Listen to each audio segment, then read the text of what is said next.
today we have a very excited owner, Jim, who just picked up his Model Y Performance, Juniper, Yes. but he already had a premium all-wheel drive. So we're going to talk about why he ended up getting the Performance, even though he already had a premium.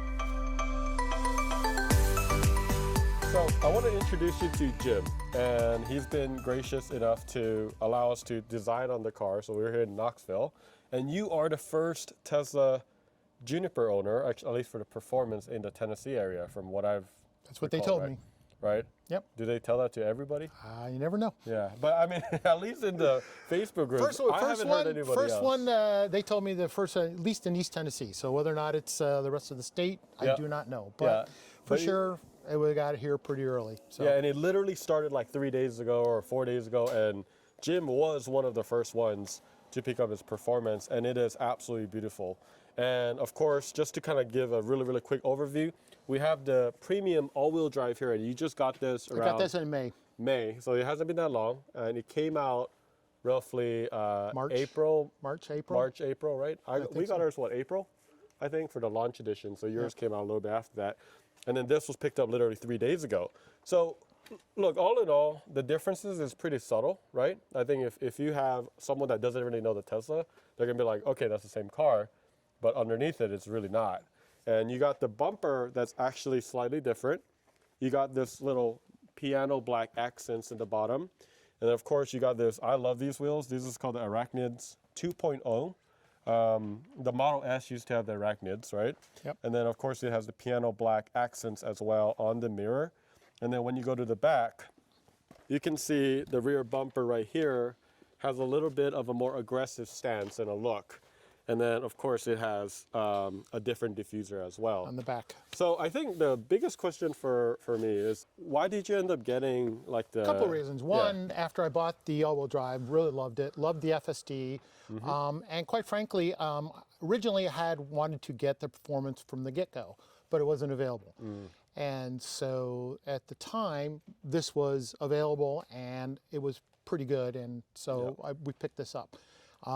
Part of my rationale is actually wanted my wife to have one as well. So what we've decided to do is pick this one up, and then she will be taking this one when she gets more comfortable with it. So I'll have to bring her up to speed and everything there. But that's part of the plan that we had in mind. In addition to it, I couldn't say no to the tax credits and stuff like that because I was able to take advantage of that. So originally we had planned to get the Quicksilver in this one, but the red was the one that was available, and we liked that just as well. And we've had red cars before, so we went with that one. So that was the logic behind this one. Now this one was ordered, so this one was custom built based on ours, and I was a little reticent on the white interior for this one, but decided to go with the white interior for that one. Yeah. And you were telling us earlier that you were able to take advantage of the tax credit. So you got a $7,500 discount. Point of sale discount on the purchase. And you had to make a decision like 4 hours. Right then, right? Yeah, I had like 4 hours. It called me at 6, and I had to do it before midnight. Exactly. So but I mean, $7,500. You were saying that the only difference was like $3,000 between the two. If you looked at the MSRPs of the two together, because this had the 20-inch wheels, it had the tow package, and it had the premium color because the red was $2,000, right? 2,000 up. So this was 2,000, and the red was 2,000. Right. So when you dialed it all together, it wasn't a huge difference, maybe 3,500, 2,000, something in that range if I was to go back and look at it. Right. Don't quote me on it, but pretty close. And I've added a few upgrades on this. I've put on a spoiler and some mud flaps and some wheel things and things like that just to make it look a little nicer. But, it just, to me, given we've come from Range Rovers and Jaguars and things like that, I just really like the technology. I love the full self-driving. I like the capability to do it. I was telling you earlier today that we took this from Knoxville to Highlands, North Carolina, across the Dragon, which is a really windy road. Very windy, and I did FSD the entire way. Yeah. It was wonderful. That changes everything, because I don't think really, I mean, I know Rivian just announced, their FSD, but they're kind of just starting it and they're building out, and I think it's the right move, but Tesla's just so far ahead. Yeah, I always thought Tesla and Rivian should merge and they would just dominate the whole damn thing. Yeah, it would be game over, right? It just is. They'd have the luxury SUVs on the upper end for the off-road stuff, and middle, and then everything else in between. Yeah. But, so other than, I know it's only been, you say I've had it since Saturday. And you've driven like less than 50 miles so far. Yeah. We drove it a little bit for lunch, and that was fun, and we punched it, and that was a lot of fun. But let's go inside. You were telling me a little bit about the seats and some of the things that you like, and that was interesting. Because so the seats are bucketed, more bucketed than this one. You can actually look at the difference between the two. So they're more contoured, and so they sit more bucketed in the new one. This one's got a little softer ride. This has got a little harder ride. This does have the thigh supports that go out, which are kind of nice.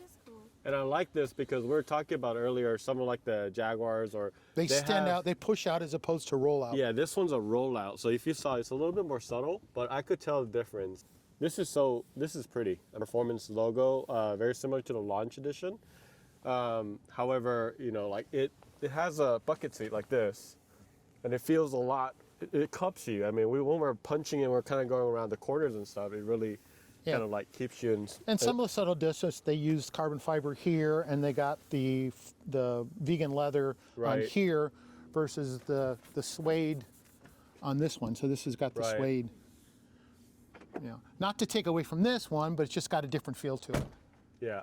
And then you got a bigger screen. It has a higher density pixels, and it has a higher density pixel. It's a quad HD versus. I'm not gonna lie. Like when you look at it with your human eye, it's not gonna be like, oh my god. And sharper and brighter. It is sharper and brighter, but it's not like insanely noticeable. But I guess like I know you haven't driven a whole lot, but like, how is the actual drive so far compared to the premium all-wheel drive?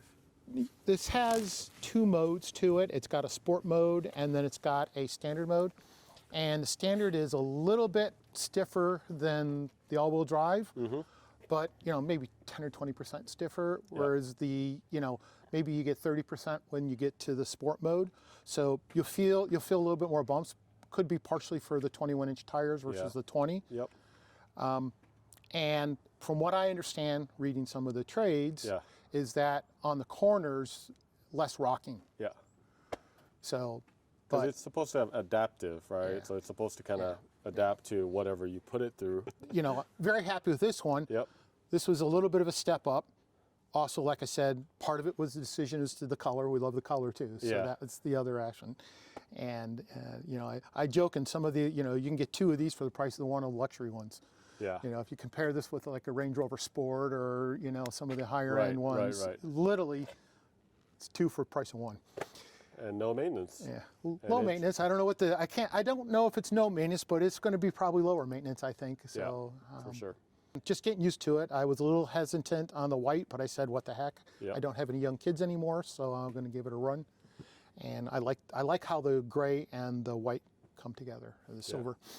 So I guess, again, not having been driving it for a whole long time, but what would you say is the biggest difference between the two? I mean, internally. I think the seats, the bucket seats feel the most difference to me. And then also, like I said, if you, on some of the corners, it kind of hugs it a little tighter. A little bit, yeah, it hugs it a little tighter. Again, this one had the 20-inch wheels. It rides a little firmer than the 19-inch one, so you get the same thing. I did add some accents around it for rim protection, little touches here and there. So over time, we'll add them.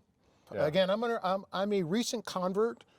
I wanted them for a long time, but just never pulled the trigger. And then you just ended up getting two. And I ended up getting immediately. Two. Yeah. On the same year. Same year. Yeah, it's that good, huh? So part of it is the incentives. Part of it was just, I love the way it drives. Yeah. And, set aside all the politics in the world and stuff like that.